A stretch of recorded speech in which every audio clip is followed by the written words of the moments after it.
একজন সুস্থ মানুষের দেহে সাধারণ বিপাক প্রক্রিয়াতেই তৈরি হয় ইউরিক অ্যাসিড। মূলত এটি নাইট্রোজেন ঘটিত একটি বর্জ্য পদার্থ। যদি কোনো কারণে কিডনি অ্যাসিড কম নিষ্কাশন করে তবেই বিপত্তি। ইউরিক অ্যাসিড কিডনির উপর প্রভাব ফেলে সবচেয়ে বেশি।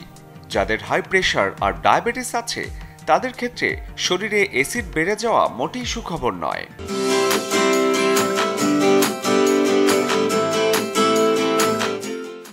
শুধু ওষুধ না খেয়ে নিয়মিত রুটিনে নিয়ন্ত্রণে থাকতে পারে অ্যাসিডের মাত্রা।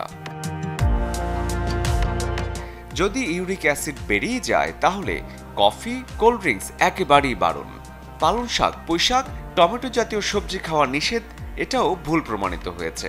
তবে খাসির মাংস, সামুদ্রিক মাছ আর নানা রকম ডাল ইউরিক অ্যাসিডের রোগীদের এড়িয়ে যাওয়াই উচিত।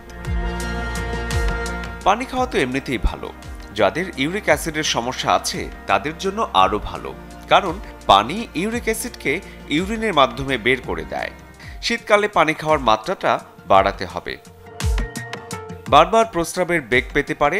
রক্তে ইউরিক অ্যাসিডের পরিমাণ বেড়ে গেলে ধীরে ধীরে হতে পারে ইউরিনারি ট্র্যাক্ট ইনফেকশন।